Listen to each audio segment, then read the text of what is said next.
여러분 안녕하세요. 네 번째 영미입니다. 1월 13일 방송을 시작하겠습니다. 자, 먼저 지금 시장 상황 상당히 조용하죠. 제가 일관되게 방송을 통해서 상승을 확신하고 있다. 대규모 유동성이 들어오게 된다. 유동성이 들어오게 되면 결국 코인 시장으로 자금이 흘러 들어올 수밖에 없다. 이 문장을 제가 정말 강조하고 있죠. 여러분들은 눈으로 확인하셔야 되잖아요. 그렇죠? 직접 봐야 되겠죠. 쉽게 그림으로 지금 보여드릴게요. 나스닥의 장기 차트인데요.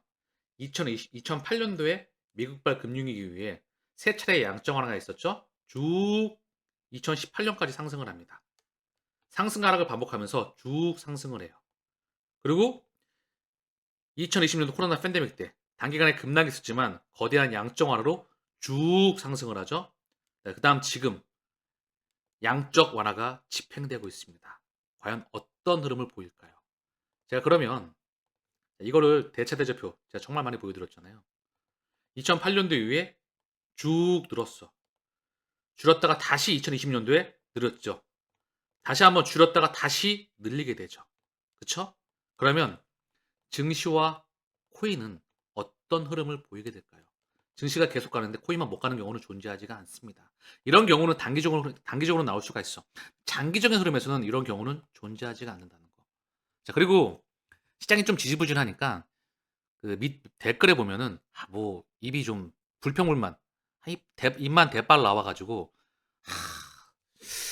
상승 나면 다 조용해. 그러다가 지지부진하면 탁 나와 가지고 하는 말들 그거 댓글 제가 안 지우고 있는데 그거 그 참고하지 마시길 바랍니다. 다시 말씀드리지만 에너지 응축 기간은요. 상당히 길고 올라가는 기간은 짧습니다. 삼성전자도 한 3년, 4년 박스권 올라가는 기간은 1년 미만이에요. 대부분의 코인 시장은 2, 3년, 1, 2년 올라가는 기간은 몇 개월입니다. XRP는 조금 다른 패턴이었죠. 몇 년간 에너지 구축기 두 달 만에 게임을 끝냈습니다. 그 다음 또 1년이죠. 그 다음 상승이 다가오고 있는 겁니다. 근데 요 1년 동안에 아마 이때 들어온 분들 같아요. 2025년 1월 달에 들어와서 물려가지고 3,000원에서 5,000원 그 사이에 물려가지고 1년 동안 버티다가 뭐만 나오면 돈 벌려고 들어왔는데 다시 말씀드리지만 모든 투자는 매매가 아닌 투자는 기본적으로 잘 물릴 대상을 찾아가지고 오랫동안 물려 있는 겁니다. 물려 있다가 일순간에 상승이 나와요. 근데 상승이 나올 때 들어오겠죠. 빨리 먹으려고. 근데 이 먹는 건 이 오랜 기간의 에너지 응축기를 견뎠던 사람들의 몫인 거야. 이때 들어왔으면 다시 견뎌야 되겠지. 이걸 견뎌야 그 수익률을 먹을 수가 있는 겁니다. 근데 대부분의 사람들은 이걸 먹으려고 들어오죠. 또 다음번에 이걸 또 먹고 싶어. 계속 먹고 싶지 그냥. 아무런 투자 내공도 가치관도 방법도 아무것도 없는 사람들이 투자를 했기 때문에. 그래서 대한민국의 금융 강국으로 도약하기 위해선 방법과 원리를 아는 사람이 많이 필요한 겁니다. 그들에게 메신저, 투자에 대한 방법과 원리를 알려준 사람들이 필요하다는 거죠. 다시 말씀드리지만 유동성이 가장 중요하다. 자, 유동성 이후에 어떤 흐름을 보였는지 이 구간, 그 다음 여기서부터 이 구간, 지금 또 여기서 유동성이 펼쳐지게 됩니다. 양적 완화로. 세 차례 금리 인하를 넘어선 양적 완화가 펼쳐지게 된다. 이걸 가지고 레이 달리오는 이런 말을 했었죠. 사실상 QE 재개는 부채의 화폐로 규정하면서 이미 과열된 시장에 기름을 붓는 위험한 도박이다. 이 버블이 팽창되게 됩니다. 그리고 그 에너지는 결국 코인 시장으로 흘러올 수밖에 없습니다. 트럼프 대통령이 기존 금융 시스템이 한계에 도달했으며 암호화폐 중심 시대가 도래할 것이라고 밝혔다. 금융이 블록체인을 중심으로 완전히 온체인 방식으로 전환된다고 강조하고 있다. 여기에 당신들이 공항에 매도를 하는 동안 지쳐서 포기하는 동안에 그 물량을 고스란히 미국 은행 등을 비트코인을 대량으로 매입하였습니다. 웰스파고가 3억 8,300만 달러 상당의 비트코인을 매입하였다. 미국 은행들이 비트코인을 대량으로 매수하고 있습니다. 월가의 자본이 개인들이 시장을 다 떠나고 있고 많이 떠났죠? 그리고 앞으로도 떠날 겁니다. 그 물량을 고스란히 받아내고 있다는 거죠. 여러분들의 코인들을 잘 지켜내시길 바랍니다. 그들은 여러분들의 코인들을 시시각각 뺏으려고 노력하고 있다는 거죠. 핵심은 뭐냐 하면 결국 유동성이에요. 계속 말씀드렸지만 어제도 말씀을 드렸죠. 자산 시장에는 두 가지의 심장이 있습니다. 하나는 유동성의 심장이고요.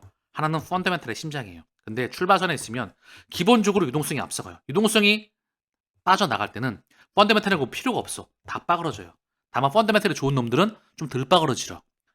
유동성이 맨 처음에 가장 뿌려줘야 돼요. 이게 뿌려주고 그 다음에 펀더멘털이 되는 놈들이 여기 달라붙는 겁니다. 그럼 본인이 펀더멘털에 훌륭한 코인들을 보유하고 있다면 여기 달라붙을 수밖에 없어요. 대표적으로 크립토5 ETF, 그레스켈의 디지털 라지캡 펀드, GLDC, 비트와이즈의 크립토10 ETF, 21세어스의 10 ETF, 이런 인덱스 ETF에 포함되어 있는 그런 훌륭한 펀더멘털의 코인들, 그걸 가지고 있다면 결국 유동성이 달라붙을 수밖에 없습니다. 그리고 지금 러셀 액션 지수가 사상 최고치를 경신하고 있어요. 나스닥, 다우, S&P는 지금 박스권에 물려있죠. 다우가 찔끔 상승 나왔다가 고점을 돌파했다고 보기에는 조금 연약해. S&P와 나스닥은 여기 좀 물려있습니다. 상승에 나왔다가 60일 이동수면 이탈하고 여기서 요 중간에서 고점권에서 지금 에너지 응축 중이죠. 그쵸? 이 가운데 중소형 주수 중에 러셀 인천은 사상 최고치를 돌파했습니다. 계속 신고가를 경신하고 있죠. 이건 중소형주예요. 이 상승은 결국 코인의 상승장과 맞물립니다. 같은 중소형 위험 자산이거든요. 제가 말씀드렸지만 주식이 간다, 나스닥, S&P, 다우가 간다, 그 다음 러셀이 간다, 코인이 간다. 이게 신호입니다. 맨 위에서 연준과 트럼프 행정부, 그러니까 대규모로 유동성을 뿌려주게 됩니다. 그러면 펀더멘털이 뛰어난 애들은 달라붙겠죠. 다시 말씀을 드립니다. 가장 중요한 건 시장의 흐름을 보는 거죠. 시장의 흐름은 유동성이 나오게 되면 여지없이 상승이었다. 여러분들의 선택은 어디겠습니까? 비트코인, 이더리움, XRP, 섹터별 대장 코인. 그 흐름과 원리를 알아야 되겠죠. 자, 클래리티 법안이 15일 예정이었는데 1월 27일로 연결됐다는 이슈가 나오고 있습니다. 추가적인 확인이 필요하겠지만 굉장히 중요한 법안이죠. 2026년 기간에 의해서 시장의 구조가 완전히 바뀌어나가는 그 시즌을 준비하시길 바랍니다. 그렇다고 한다면 방법과 원리를 지대로 아셔야 되겠죠. 확장판을 보시면 그 원리를 알게 됩니다.